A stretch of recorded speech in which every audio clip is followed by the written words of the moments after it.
Good afternoon and welcome back to Girded with Truth. Today we're getting into consistency in Christ. A lot of times we serve God and sometimes, we might be a little ashamed because we have people around us who make fun of our relationship with God and who simply just don't understand. But we have a responsibility when coming to our Christian life to remain consistent. And Peter also struggled with this, and he was grateful that the Apostle Paul would have been there to help guide him back to that path of consistency. So let us go to Galatians chapter 2, and we're reading from verses 11 to 17. But when Peter was come to Antioch, I withstood him to the face, because he was to be blamed. For before that certain came from James, he did eat with the Gentiles. But when they were come, he withdrew and separated himself, fearing them which were of the circumcision. And the other Jews dissembled likewise with him, insomuch that Barnabas also was carried away with their dissimulation. But when I saw that they walked not uprightly according to the truth of the gospel, I said unto Peter before them all, If thou being a Jew livest after the manner of Gentiles, and not as the Jews, why compellest thou the Gentiles to live as do the Jews? We who are Jews by nature, and not sinners of the Gentiles, knowing that a man is not justified by the works of the law, but by the faith of Jesus Christ, even we have believed in Jesus Christ, that we might be justified by the faith of Christ, and not by the works of the law. For by the works of the law shall no flesh be justified. But if while we seek to be justified by Christ, we ourselves also are found sinners, is therefore Christ the minister of sin? God forbid. So Peter was among Jews and he was among Gentiles. Now, the Apostle Paul was also Jewish, but he was sent to the Gentiles. And Peter was asking the Gentiles to be circumcised so that they will fit in with the Jews. But Paul was saying, no, they don't have to fit in with the Jews.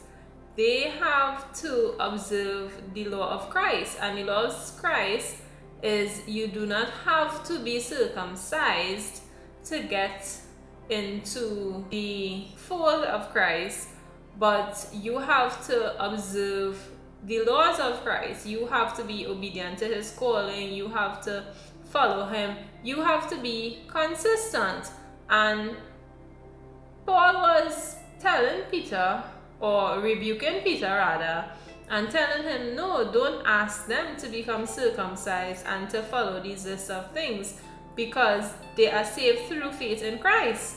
And we who are not Jews, we who are uncircumcised, are also following this law of faith in Christ. We are Christians because we believe in the cross. We believe in the crucifixion and the resurrection of Christ. So here, Paul was telling Peter, no, stop telling them the wrong thing. And he reached a point where he was no longer just encouraging them to become circumcised, but he would line with the Gentiles, and when he see Jews coming, he would walk away. So he was living this kind of hypocrisy lifestyle. And Paul saw that, and he was like, no, I can't allow this to go on. And Paul did not take the approach of going and tell John or any one of the other disciples. Paul decided he will confront Peter. He went up to Peter and he told him, this cannot continue. This is not consistent Christianity. And we need to have those people in our lives that tell us, hey, you're slipping up. Hey, you're doing wrong. Hey, you need to be corrected because you need to be consistent in Christ. And here, Paul went to Peter and tell him, hey, you're doing wrong. And Paul also showed from the perspective of leadership, because he said it is not just Peter doing this thing, but because there's people looking on at his life, they are also doing that. So he said Barnabas also was carried away with their dissimulation. So it is not just Peter living this life, but people are doing as Peter was also doing. So Paul said, okay, we need to correct this, because we cannot have people who are apostles, who are disciples of Christ, living this kind of life. And Paul did not want to have Peter living this kind of life. And Paul was also saying you can't allow other people to be carried away. But he was also saying you can't fear people who are circumcised, because we stand for something, we stand for Christ. Yes, there is the laws of God that went before, but when Christ came, he did not come to abolish the law, but he came to fulfill it, meaning he had us live at a higher standard. So even though there are those who are circumcised, there are also those who are uncircumcised. So you can't expect everyone to convert to what you think Christianity is. You have to accept people as they are, because we are all working out our salvation with fear and trembling. We all have to develop our own relationship with God. And my relationship with God may not look like yours, but Paul was saying above everything, there must be consistency. We must know who Christ is in our lives. We must obey the laws, the statutes, and the commands of God, and we must be consistent, because consistency is what causes us to stand for God in any environment. Wherever we are, we have to be able to stand and say we are followers of Christ, and this is the law we live by.